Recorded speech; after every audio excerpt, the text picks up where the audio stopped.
How are you, man? What's up, man? How you doing? I'm doing awesome. Let me turn my volume up. It's good to talk to you. My name's Carter. Pleasure to meet you, brother. Carter, absolute pleasure. Lovely to meet you too. Oh, man. Dude, thank you for joining us on the show. I'm really stoked. Yeah, man. Happy to be here.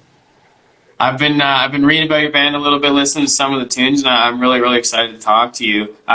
You guys have been together for like kind of 7-ish years now, right? Yeah, about that. Yeah, I moved to Toronto in 2012, and found all the guys. So we probably started like writing together early 2013, I think. Probably when it all kind of started to ramp up and get rolling. Awesome, man. 2013, and you guys are just like, it seems to me that you're just pumping out tunes as much as possible. Yeah, well, I mean, we wrote a whole lot for a long time, and we played shows and toured quite a bit. And so we worked up our catalog and then said, you know what's the best way to release music these days? So we kind of created a full plan and started releasing music in 2019. And, you know, we had so much material built up, and we hit the studio and had this full record. So we wanted to release it separately, periodically, to kind of allow people to digest it, you know, in sections instead of as one big conglomerate. So yeah, we've been pumping out music. Yeah, it was a lot. Like, so I was just on your guys' website, on the Conversations website. By the way, you're the lead singer, right? Forgive my ignorance. Yes, sir. So this is the lead singer of the band Conversations from Toronto. You guys are like, I'm going to call it post-hardcore. Like, is that... Yeah, that's usually the genre we fall into.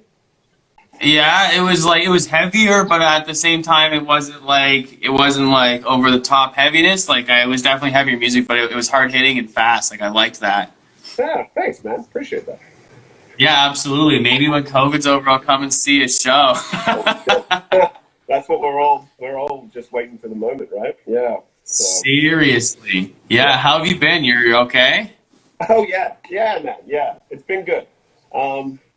First couple of months were interesting because, like I said, we just started to release music. So we had a full PR plan, and we'd signed on with a PR company based out of New York and London.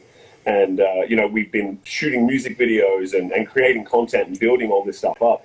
And COVID hit right at the very beginning of that plan we had. We had this 4-month release plan, and all of a sudden everything shut down. So, you know, we all got together as a band, or we chatted as a band and said, what do we do here? And it was like, well, I think we just do what we were going to do anyway. So that's what we did. We just released music videos, kept really busy, which was great. Like, it was good to have that to focus on. And then once we'd kind of like gotten through most of the releases, like a couple music video and the actual album came out, I booked it and got out of town for a couple of months. So I was actually out of Toronto for 2 months, staying in a really small town, super far north. It's about an hour and a half north of Thunder Bay. This tiny little town called Red Rock. It's like 800 people, right on the lake. So yeah, I just kind of got out of civilization for a couple of months, which was you know, a really interesting experience. I say sometimes that's the best thing to do is check out. Yeah, sorry for just checking in, but that's the best thing to do is just check out. Yeah, it got to that point with COVID where I was starting to think about it like, well, you know, I don't think anything's going to change anytime soon, so I'm going to go. This is the best time. This is the time. Why not seize the opportunity? That's it. I'm going to go check out the great outdoors and see if I'm a mountain man. So you've had a little bit of a different reaction to this, because a lot of bands and a lot of just people in general kind of dug into, okay, let's use this time, let's slow down, let's focus on the content, make the creation, et cetera, et cetera. But you were just like, deuces, I'm going north. I'm going to go write some music. I'm going up. So you went like for like a piece of quiet. You kind of went far away. Yeah, needed to kind of just let the world settle down for a little while. So it was nice. I mean, obviously we were still working as a band. That's why the internet is so great. So, you know, we were still in contact and talking every day. And during that time, we released like a 3-song stripped down EP while I was away. So is that the acoustic one? Yes, sir. Yes. called the Blackstock Sessions.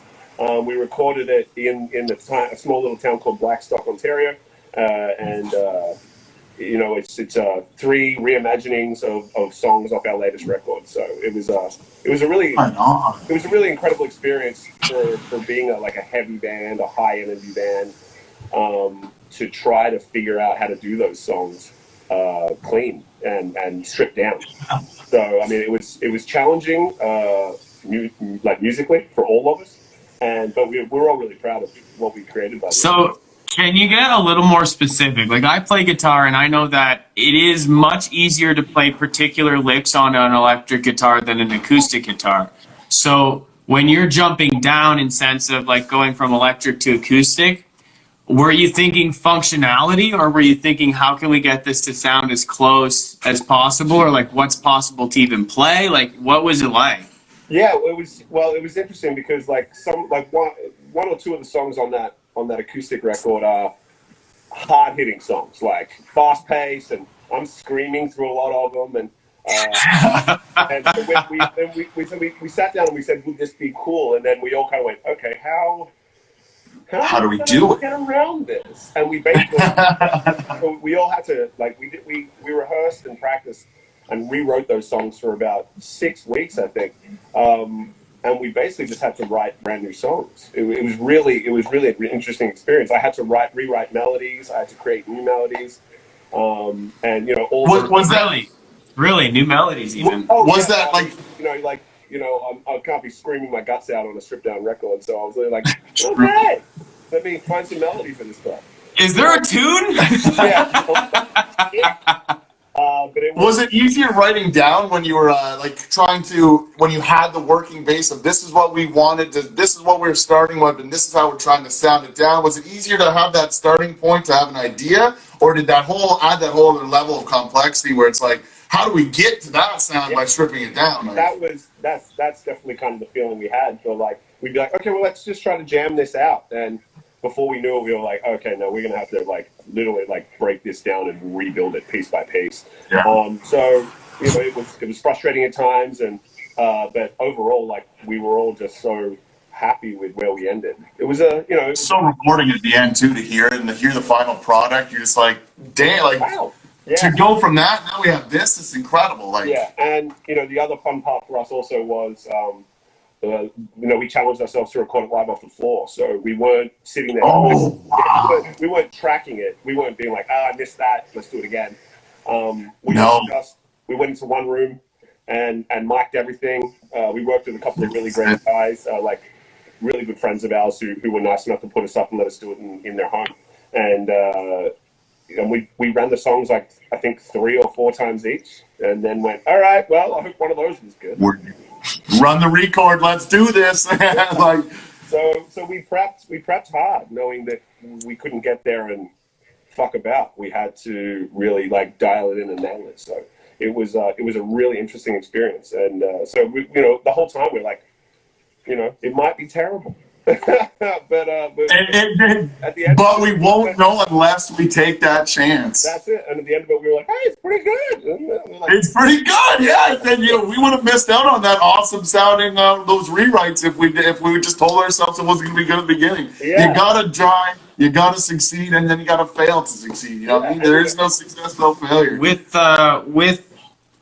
With you guys writing such technical songs, so I know what it's like to play in a band, and I know what it's like to gel, let's call it. You connect, and it's a really cool connection, and it feels awesome. And I'm wondering, so you go in, right, and there's the studio, you're like, okay, we can't fuck about, we gotta get this right. You start doing your thing, with a more intense song, does the connection get, in your opinion, better? You're all gelling at the same time, high vibration, yeah, this is fucking dope? Yeah. Well, I mean, we're a hardworking band, so we rehearse twice every week. That's minimum.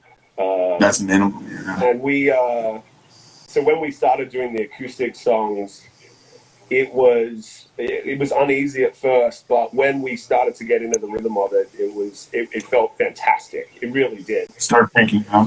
Yeah, and I mean, like, you know, Pat, our lead guitarist, he had to completely rewrite every part he did for like to bring it down.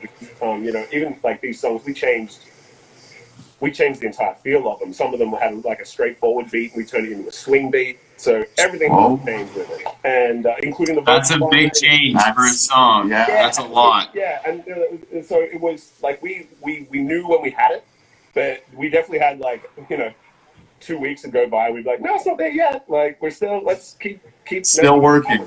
Yeah, and then, but we knew the moment it kicked in, and it felt fantastic for all of us. We're like, yeah, that's what we were looking for. That's the feeling. That's gotta be, yeah, it's gotta be such a good feeling. Yeah, when you. So that was like a month ago that dropped. Sorry, mate? That was a month ago that dropped? Yeah, about a month ago now, yeah.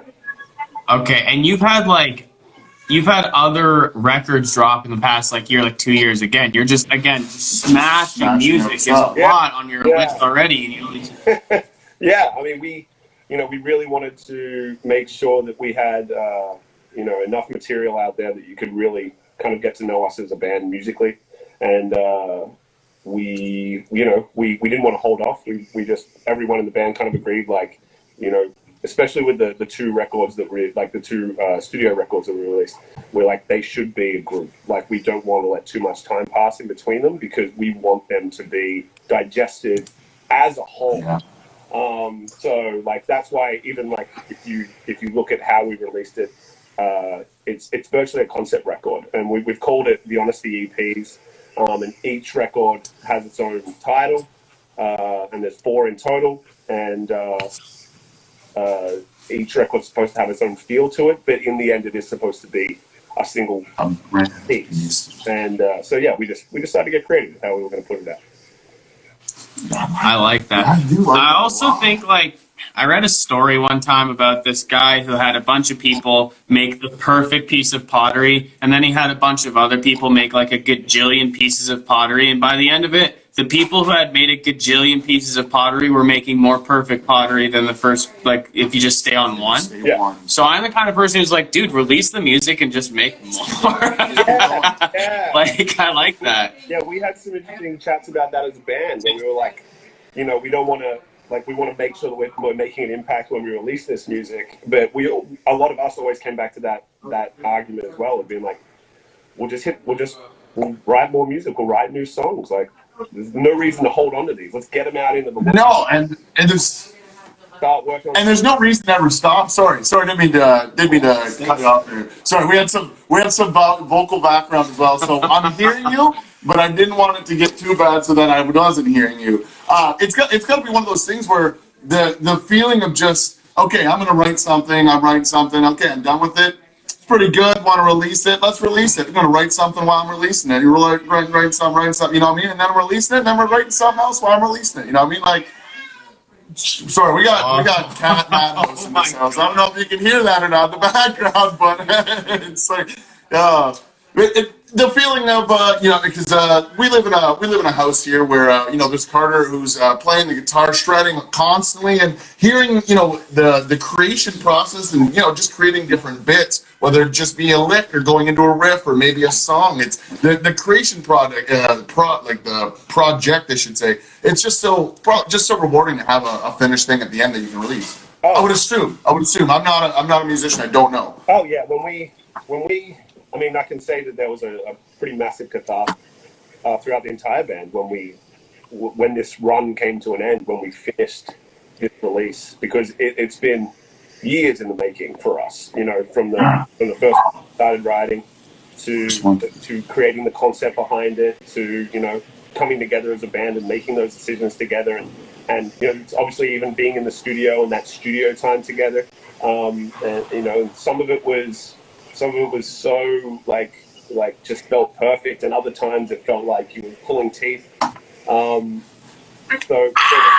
then like, you know, like, I'm sure every band has that story, but like, yeah, we had some bouts in the studio, and we'd have arguments even in the jam space when we're writing. But you're right, when it finally does come together and you hear the product and you put it out into the world and you see reactions from your peers and people and friends, It's a wonderful catharsis, and there's nothing else like it. That's for sure.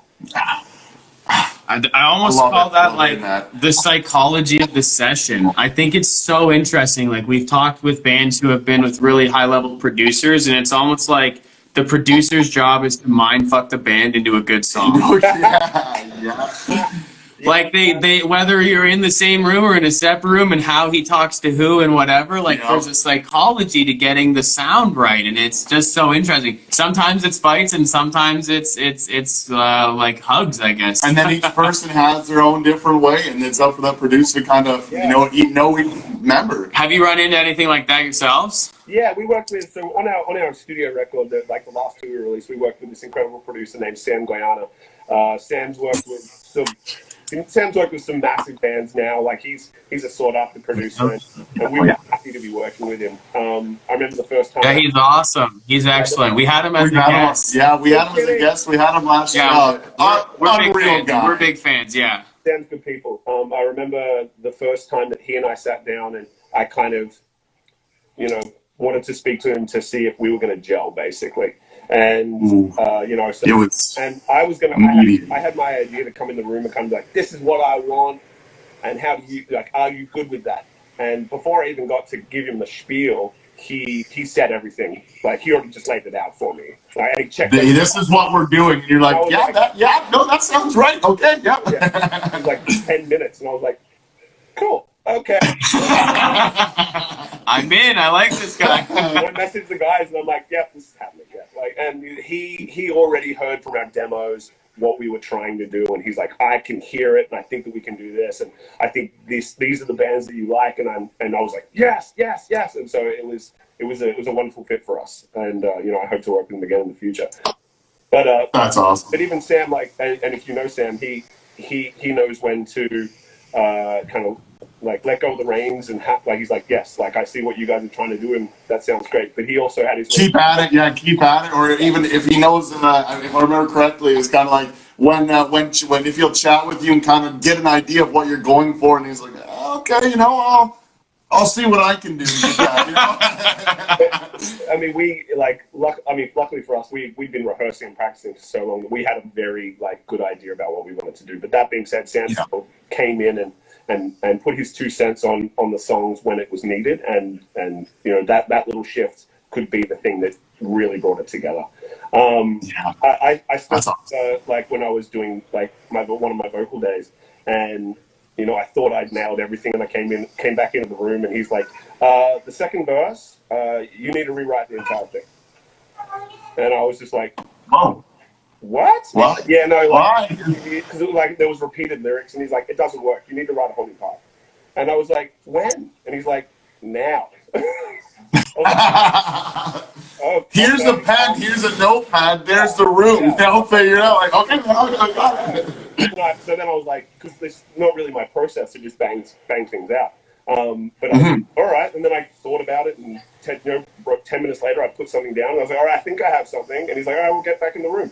And I went back in and laid it out, and the whole room just went, holy shit, that's so much better! And I was just like, really?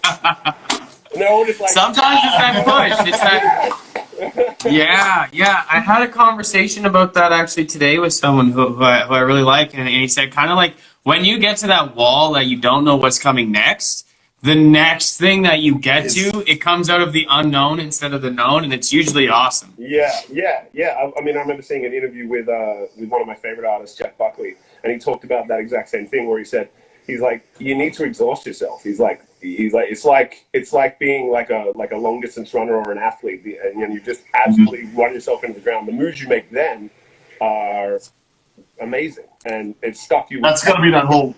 You would never have done it unless you had pushed yourself to that point. Yeah, the whole runner's high thing I've always heard about, where you just push yourself until you can't push any further. You keep pushing, and then you got a whole different book of craziness that happens and possibilities. Incredible. So yeah, I stand by that as well. And everyone in the band would have a different story from the studio of a time when they just felt everything clicking, or a time when they felt like they wanted to put their fist through a wall. But And that's what you do to get to that point where you can sit back and listen to your album and say, I wouldn't change anything.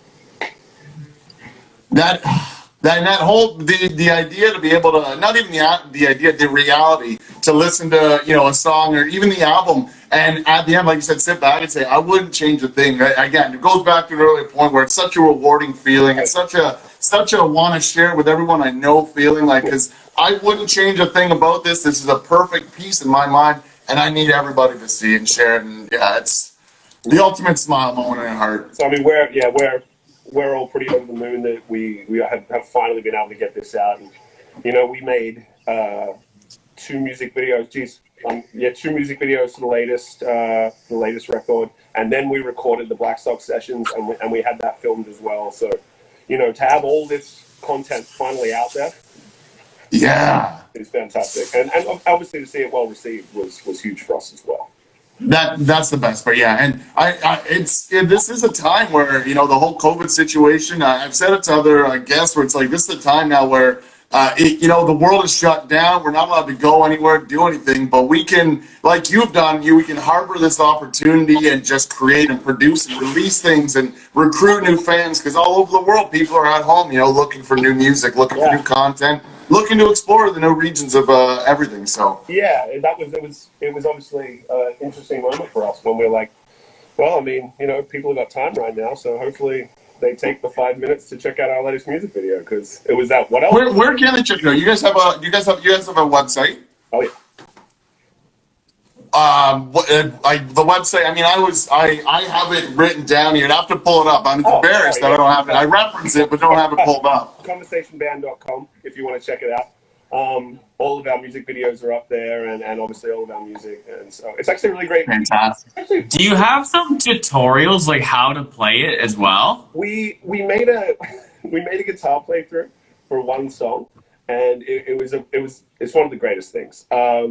We all got together as a band, and we're like, what kind of content do we want to create for this record? And Pat was like, we should at least do one guitar playthrough. So we picked the song, and then we're talking about what your average guitar playthrough looks like and how they can be a little dull. And we were just flinging around different ideas. And I think it was Eric, our bassist, he just said, we should shoot it in your basement and just do it like it's Wayne's World. And I remember just being like, that's the dumbest idea that I've heard in so long. And the rest of the band was like, that's the best thing that you've ever said. And so I was like, I'm so confused as to how we're going to do this. And then, so this simple guitar playthrough that we wanted to do ended up turning into a literal shot-by-shot remake of the beginning of Wayne's World. You can go and watch it. It was meant to be a simple guitar playthrough, and it turned into an entire production.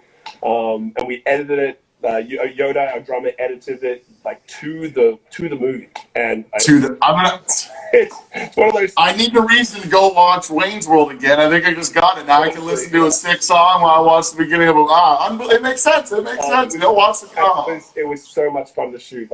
We just laughed so hard after everything we were doing. We did, the suck cut. We did Get a Load of This Guy. We did extreme close up. We did every single Wayne's World thing that we could do. And we added in conversation music. So it was. Oh man! Right. We're very proud of that. We're very, very proud of that. Well, you should be. One question that I wanted to ask you personally, because it was mentioned to us in the information. I'm not sure if Carter got to it, but when I had to step out there for an earlier call. The Jack Daniels commercial. Yeah, that's it. So how did that work out? How did that end up playing out? How did you get your song? Where can I see the commercial? How can I, It was one of those things where I placed right time in a lot of ways. I was Eric's girlfriend Zoe just sent me a link and was like, hey, I saw this posted on Facebook. It said that they're looking for a band to be in a bourbon commercial. And bourbon. Okay, I was like, urban commercial. What? It listed a certain number of things that you needed to be. You needed to live in Toronto. You needed to have this kind of look. Your band needs to be high energy. And I was like, we're all those things. I guess I'll throw our name in the hat. Probably never hear anything back. 48 hours later, I got an email saying, you're in the running. And that was it. I was like, I still don't know what this even is. I don't know what we're in the running for. So what am I in the running for? You reply. Yeah, I wrote to the guys. And like, apparently, we're in the running for that commercial thing. They're like, "What thing?" And I'm like, "I'll forget it. Don't worry about it. It's probably nothing." And then 48 hours later, I get an email saying, "All right, you've been picked. It's a Jack Daniel commercial. It's going to be worldwide. It's shooting at Lee's Palace in 72 hours. We need you to bring out a crowd." And I was like, "Oh." Challenge accepted. Yeah, like, this is a 72-hour challenge. Make a YouTube video on it right there. Boom. All of a sudden, I'm like on the internet just telling every single person I know, I'm like, "We need you to come be in this commercial. You'll get paid. You just show up." And they're like, "Yeah, we're hoping to get like 150 people out." I'm like, I got 3 days to promote a show, and I got to try and get all these people to come out to this thing. And we actually ended up pulling it off. It was incredible, and it was just such an awesome experience to be on like a shoot of a production of that size, because Jack Daniel's actually is a huge whiskey company. So they spared no expense. And so, yeah, huge crowd and a great team, and everybody was super nice to us. It was a really surreal moment to be. What was your biggest takeaway from it? With a crowd of all of our friends and everyone there just being so stoked that this was happening. Yeah. And then they were just like, "Yeah, just run the same song 30 times and just walk out." Play the song a bunch of times. Like, okay. So by the end of it, we were all just like, I think Eric was like literally like almost throwing up. And they're like, "Do you have one more?" And I'm like, "Eric, yep, we got one more. Come on, get up." we got there's a little bit of JD. We got one more. Yeah, it was rough. It was really fantastic time. And now, yeah, it's played everywhere. It was playing before movies in cinemas. I had a bunch of friends and family in Australia, like suddenly writing to me, and they're just like, "Tell me, am I crazy? I think I just saw you at like in a Jack Daniel's commercial. I'm watching a movie right now." And I was like, "Yeah, that's me. Yeah, that's me. That's I did open up for that Kevin Hart movie. That was my commercial. Yes. It was very like cool moments. It's like, oh yeah. Did you guys are you getting taken more seriously overall as a band? Like after that happened, did it open up doors? Like, I think it did in a lot of ways because I think a lot of bands were hoping to land that bill, and the fact that we got picked, people were like, "Oh, okay." There is that level where you suddenly felt like the industry saw you in a bit of a different light, and that was a nice feeling. Obviously we're all trying to reach a certain level, and I think that was a nice step in the right direction for us. Yeah, definitely helped. And so if you ever want to watch the commercial, it's on YouTube. It's called We Are Jack Daniels. That's what the commercial is called. And it's a cool little piece. Yeah, it was super fun. Awesome. And it's cool because it was shot and filmed in Toronto too, so it's local. And, it's got that's awesome, man. That's really awesome. That's really cool. Now, almost that's a takeaway for people ever watching, anybody watching. Don't be afraid to submit some music to a contest because you could be chosen. You're not going to get chosen if you don't submit, but you could be chosen if you do. Yeah, that's exactly right. I think we might have we definitely scored some gigs off that and like some solid spots. And so yeah, you're right. If you never try, you never know. Exactly. I like that, man. I love it. You guys have what are the parts of your team in the band? Like, obviously, there's bandmates. Are you each doing different things? Are you internally managed? Are you externally managed? Is there a record label? Or how are you distributed? What's the setup for you? We're a incredibly independent band. Most of everything we do is done in house. As much as we wouldn't shy away if a label showed interest or if a management showed interest, we were never going to wait around for that call. So we just kind of had to learn how to do everything ourselves. We have to wear every hat. And we all do take on many different roles in the band. I am, I guess, the pseudo manager of the band to a degree. Eric, our bassist, does a lot of our design work, and he designed our website. Pat is he's obviously a massive part of the writing process, and so we often turn to Pat for the beginnings of those songs And Yoda's been doing a lot of our graphic design work and helping them. Is Yoda's name Jay?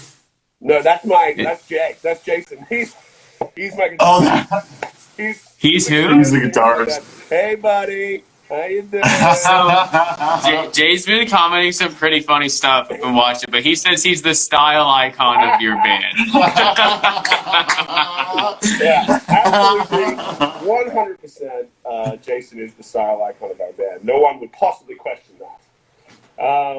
Jay, and so we all have so many different roles in the band, but we all take on that role when we need to, and but in the end we work together on everything. Like Pat and I took a major lead on booking our last tour. So we both knew that we needed to take on that role, so that was what we did. So everyone knows what they're great at, and everyone takes that lead when they need to. So it is a pretty great harmony that we've built over the years. The teamwork makes the dream work. Yeah, absolutely. And I've been in situations where you kind of feel like you're the only one pulling the weight, and that's always tough. So it is pretty wonderful to be in a band with so many guys that are all there and all working together to reach those goals. That's awesome. I like that, man. I do. I love that a lot. So, conversationsband.com. I think we need to get the full band in the studio next year. I'm just playing it cool next year because I don't know what this year's going to play like. After COVID, get you in for we need to get the stylist. We need to get everybody in here. The acoustic, I'll bring a cajon. You guys bring the acoustic bass, the acoustic guitar. Get the screaming going on, man. That sounds like a lot of fun. Amazing. Yeah, that sounds awesome, guys. We would love to be there. There's no doubt about it. I will sign up. Hey, listen. Thanks a lot for joining. These are my notes. As always, I got notes from you. I learned a lot. I appreciate it. And thanks so much for coming on the show, man. I'd love to get you in studio. Definitely. Thanks so much for having me. Thank you. Thank you so much for being here. Peace out, man. Keep up the plaid shorts to Jay, all right? Keep them up.